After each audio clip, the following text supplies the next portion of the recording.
Good morning, I'm Harley Schlanger from the LaRouche Organization with your daily video update for January 24th, 2024. Today I'm going to be focusing on developments which show the emergence of the Global South as a leading player in shaping the future.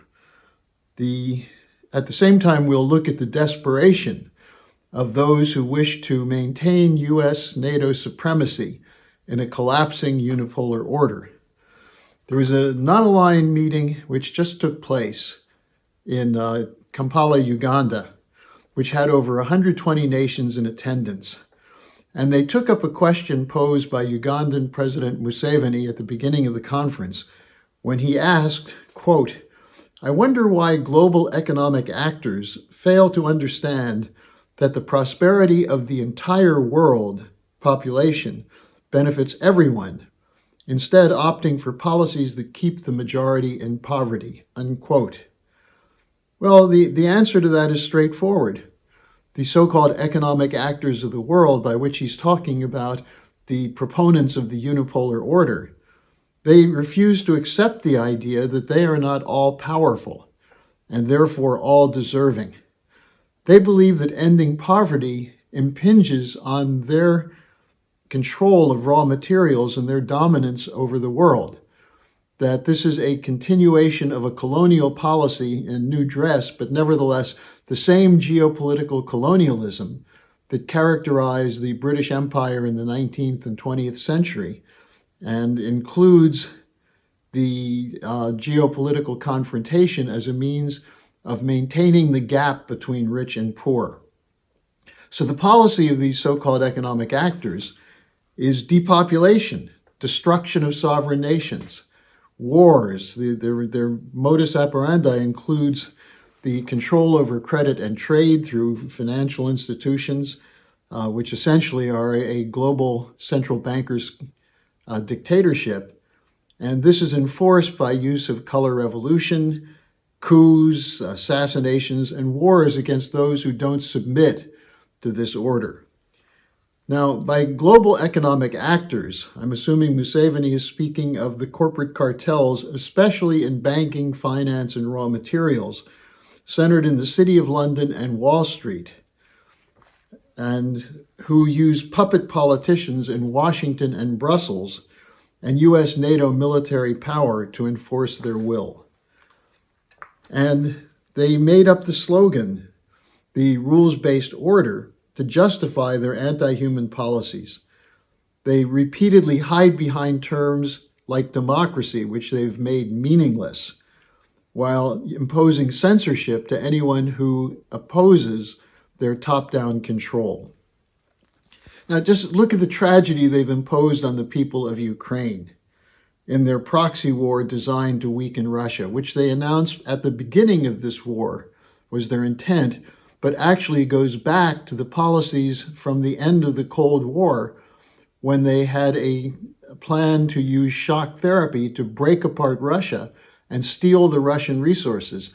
This whole operation was reversed by Putin beginning in 1999-2000, and that's why they have such a bug up their butt against Russia. Now we see the same kind of dangerous escalation underway in Southwest Asia, as they're defending their breakaway ally Israel, including providing arms and political backup, in a war that's doing more to threaten Israel's future than anything Hamas did on October 7th. The non-aligned movement issued a Kampala Declaration which condemns Israel for illegal military aggression in Gaza, and it calls for an immediate and durable humanitarian ceasefire, something which the US and the European nations have refused to do, with a few exceptions.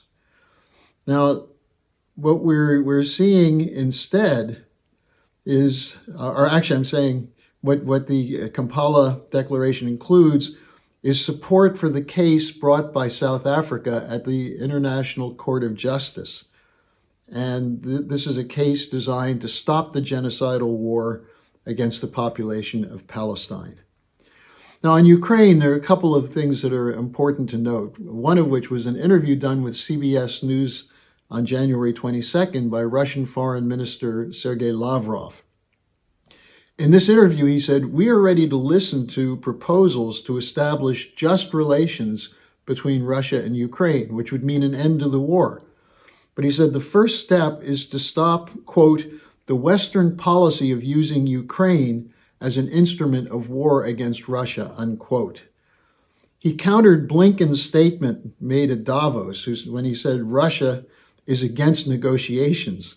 Lavrov said in reality, Russia has always insisted that there must be a discussion which would include the origins of this conflict in order to reach a solution. And he said a solution which would, quote, "guarantee legitimate national interests of Russia and the Ukrainian people," unquote. This is what Putin called for in the buildup of the tension that led to the February 2022 special military operation. But Putin had been calling for this going back to 2007, 2008, when he said there must be an end to NATO eastward expansion, and that the policy must be to incorporate the legitimate security interests of all nations into strategic policy, instead of deeming Russia an adversary and using the Ukraine coup in 2014 to make the Ukrainian people a hammer to be used against Russia. Now, instead of this kind of negotiation, what's the U.S. policy? Well, the Ukraine Defense Contact Group, which is also known as the Ramstein Group, had its 18th meeting at Ramstein Air Base just yesterday. The Ukrainian spokesman came out announcing, quote, "strong support for Ukraine will continue," unquote, as the Ukrainians are continuing to demand more money, more arms, and if necessary, more backup and even more troop support from the West to reverse what has been a collapse of the Ukrainian position.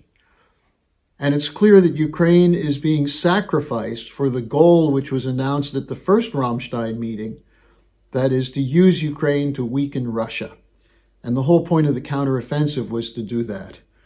Now, among the things that were announced was the support to provide more long-range missiles to Ukraine, which can hit Russia, including hit Crimea. The Canadians pledged a new package of military assistance, of course, including Canadian instructors training Ukrainian pilots on F-16 jets, though it's not clear that they'll ever provide F-16 jets to Ukraine. Of course, last week, Rishi Sunak, the soon-to-be deposed Prime Minister of Great Britain, went to Kiev and made a pledge for a 100-year alliance between the British people and the Ukrainians. He should have mentioned, there's a footnote to this, or an asterisk to this, that Britain has no permanent friends, only permanent interests. Also, Germany pledged military helicopters. And Defense Secretary Austin, who just recently emerged from an unexplained hospital visit, called on Ukraine's allies to, quote, dig deep, unquote, to allow Ukraine to, quote, inflict significant losses on the Kremlin forces, unquote. That's been what he's been supporting. That's what Biden has been talking about, Blinken and others, even as they preach democracy versus authoritarianism. We want peace. We want negotiations, as Blinken says when he goes to the Middle East. And instead, the U.S. provides more war material, which produces greater profits for the military, financial, industrial complex, which controls the U.S. and NATO governments. Now, the goal of weakening Russia has been there since 1992, when the Wolfowitz Doctrine was adopted. And the Wolfowitz Doctrine says there must be no rivals allowed to the United States who could threaten U.S. control over raw materials. But as the emergence of the non-aligned movement shows, history is turning a page. This idea of a sole superpower protecting a unipolar order, which was designed to benefit the small handful of billionaires who control the military, industrial, financial complex, history's turning away from that toward a new era of mutual security and economic cooperation, which could include the United States and the West. Instead, the West seems to be intent on continuing a policy of death and destruction and depopulation, to preserve a non-existent rules-based order. I'd urge you to join me later today when I'll be discussing these issues with Helga Zepp-LaRouche in our weekly dialogue, and there'll be a link to that at the bottom of the description page.